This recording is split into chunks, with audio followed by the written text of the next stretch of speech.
Hello everybody, welcome to another video on the channel. Today I'm going to be bringing you footage of the Brawn BGP-001, the car driven by Jenson Button to the 2009 World Championship title. It was here at Brazil that after a stunning sequence of performance early on in the season, winning 6 out of 7 of the first races, that Jenson would go from near the back of the grid to 5th position to score enough points to clinch the world title in the penultimate race. And this immense performance at the beginning of the season was all down to the exploit of the loophole in the regulations that they found to do with implementing a double diffuser design into the back of the car. Later on, that was banned during the season, and this car was never the same way again. It didn't have the same levels of performance. By no means was it slow, but it never showed the same amount of advantage or dominance. But when the double diffuser was on this car, it had immense amounts of rear stability and really helped downforce levels of this car, meaning it could carry so much more speed. And it was great to see, and it's fantastic to see that they've brought it into this F1 2018 game, and I'm very excited to try it out. So we're going to do a 5-lap race around Interlagos circuit against Ultimate AI. This car, V8 power, no traction control, different aero package to that Williams that we drove last time, and on fully slick tyres, despite them being far narrower than the 2018 cars that we see today. So really interesting to see how this car performs in comparison. High revving, an engine note which is sorely missed by a lot of F1 fanatics to get pretty good start. One of the AI really bogged down at the start there, running a bit hot into turn 1, bunching up with the AI, trying to keep it clean. And got to be so careful with this V8 engine, it really can spit you out. Doesn't produce anywhere near the same levels of torque that the modern F1 cars do, but it's very savage all the same. So we have made up a couple of positions off the start there, and running very close with the AI up ahead. Now, in this early stage of the Grand Prix, I expect that they are going to bunch up quite a lot. Saw that one coming just in time. I think he's actually going to try and get me back to go around this long left-hander. I should be able to carry more speed, but he gives me a bit of a shove. Not too happy about that, but I wouldn't expect anything less of this AI in this game. Very, very aggressive and very reluctant to ever give you any room. So, first lap almost already finished. Very short lap around here at Brazil in a very, very quick car. So, just trying to see, we might be able to close up a bit on the cars in front, getting a bit of a tow, but also they might bunch up again as we come into Sector 2.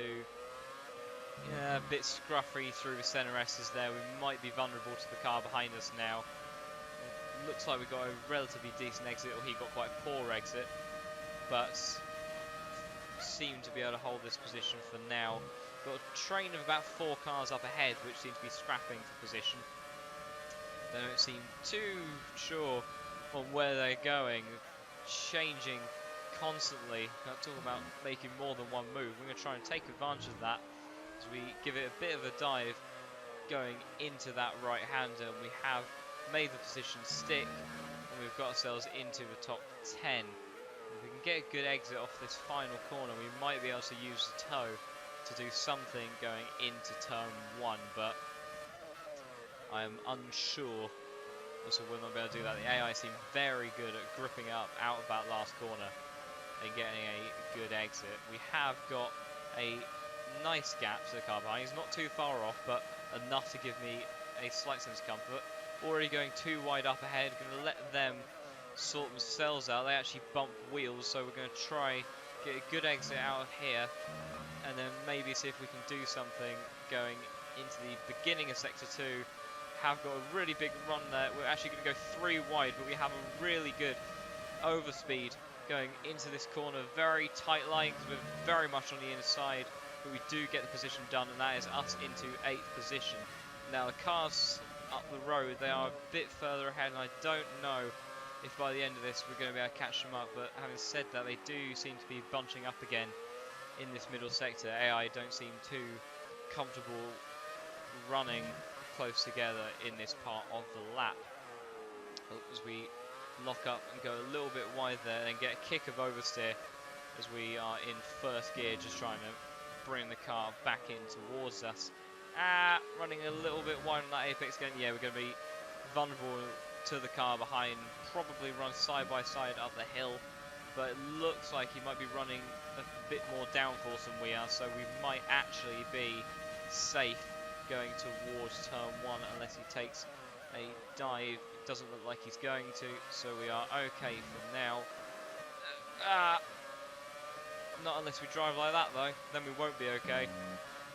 Massive moment coming out of the center S's, but we might be able to get him back. Going into here, going very tight on the inside again. He moved at the last second to try and cover that position, but we had enough of an overspeed and just enough of a gap on the inside to try and make up that position. So we've got about 1.5 laps to go now. I don't think I'm going to be able to make up the time to get towards that pack of 7 cars up at the front. They just seem a little bit too far away, so unless some of them make a mistake or slow each other up a bit more, this might be where we finish, but we'll give it a go and try not to run wide going through a penultimate corner. So going back up the hill now, I've got that Brawn right on our gearbox again. He's got a pretty good run out of the final corner. He's going to try and challenge us, I think, into turn 1, but as soon as he comes out of the slipstream, he doesn't have the same level of speed to then actually be able to keep up with us. So there we go, clean through the center S's this time. Not fantastically quick, but a lot better than we were the previous lap. He's going to try and see if he can do something down here, maybe. Yeah, he's looking towards the inside. He's actually sent it up the inside. Bit of contact between the two of us, though. He's still on my inside. Oh, banging wheels at top end was very similar to the AOR race that I actually had here in Brazil on the final season of F1 2017. Almost exactly the same of how that first lap ended up playing out, and we came out on top in both scenarios, thankfully. So yeah, it's looking like this is going to be our finishing position. We're certainly not going to be able to do anything about cars ahead. Really, it's a case of can we hold off the cars behind us for this position. Not the best of exits. We're going to go tight to the inside and hopefully just run that speed up the hill, and it should hopefully be enough to get his position. He is actually alongside us, but I don't think, no, he's not going to be able to quite get it. So on track, we will finish in P8.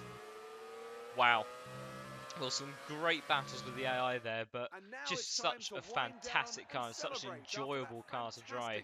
It just has such a balance between that bit of savagery, but at the same time feels so controllable at the same time. But almost similar to the 1982 McLaren that I drove at Silverstone. It's very odd how 2 completely different generations of cars can almost have the same sort of feel in terms of characteristics.